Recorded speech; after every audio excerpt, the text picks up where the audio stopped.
A man with Down syndrome was hit, pepper sprayed, and arrested by a San Diego County Sheriff's deputy. Now the case is headed to trial. Only Team 10 obtained new video where the county admits the deputy had no reason to stop Antonio Martinez or use force. This was a case of a totally innocent, vulnerable child, essentially. Antonio Martinez is 22, but he functions and understands at a 7-year-old's level. Martinez has Down syndrome. He hugs his dad, kisses his dad a lot. He helps in the bakery. He was walking to his family's bakery in Vista in December of 2012 when he was stopped by a San Diego County Sheriff's deputy. A person with Down syndrome was assaulted, taken away, held against their will. The arrest report shows Deputy Jeffrey Guy had responded to a possible domestic violence call on Postal Way. It turned out to be nothing. He was in a parking lot when he saw Martinez walking in a black hooded sweatshirt down the street. According to the report, when Martinez saw his car, he quickly pulled his hood up. Guy told him to stop. He didn't. He sprayed Martinez in the face with pepper spray and used his baton to hit him in the arms and leg. He put him in handcuffs and in the back of his car.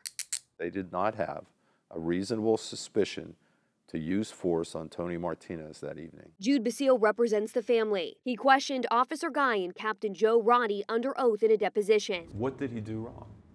He did not have reasonable suspicion to stop and use force on him. Basile said that's a clear violation of the law. Unless they can say that this person is connected to a crime, they have to let them go. And they didn't do that. After Martinez was arrested and placed in the car, Deputy Guy said he was advised Martinez had Down syndrome. What they did to Antonio is no less than kidnapping. Community activist Tina Gillings met with Martinez and his family after the beating. After Jeffrey Guy realized that Antonio Martinez had Down syndrome, when he finally figured it out, he still picked him up, put him in the car, took him to Tri-City Hospital. Guy says in the report he took Martinez to the hospital to be evaluated and questioned. Martinez only speaks in 2 to 3 word sentences. Guy took these pictures of his injuries and charged him with resisting arrest. At the time you issued that citation, that was your discretion to do that, right? It was under the direction of my supervisor. Did you agree with that? I agreed that we needed to document it. Gillings has another theory. Because they would have to justify what Jeffrey Guy did to him that night. The department dropped the charge the next day. They also offered something to the Martinez family as an apology, a turkey with all the trimmings. How did that come about, that you should go offer them a turkey? Offered to buy a nice turkey dinner with all the trimmings and stuff for Christmas. You know, it's like, hey, we're sorry this happened. The family refused. They're worth a turkey that's $12 from Vons. It's terrible. The case is now headed to trial, but Basile said they could have come to a monetary settlement under 3 conditions.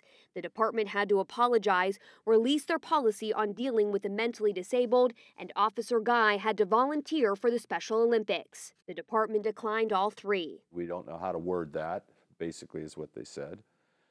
Number 2, we have no policies and procedures. And the third thing is, absolutely not, we cannot make the officer volunteer. The county told me they cannot comment on things discussed in mediation, but they said they've investigated and they are trying to resolve this. You can read their full statement on 10news.com. I'm Team 10 troubleshooter Kristen Severance.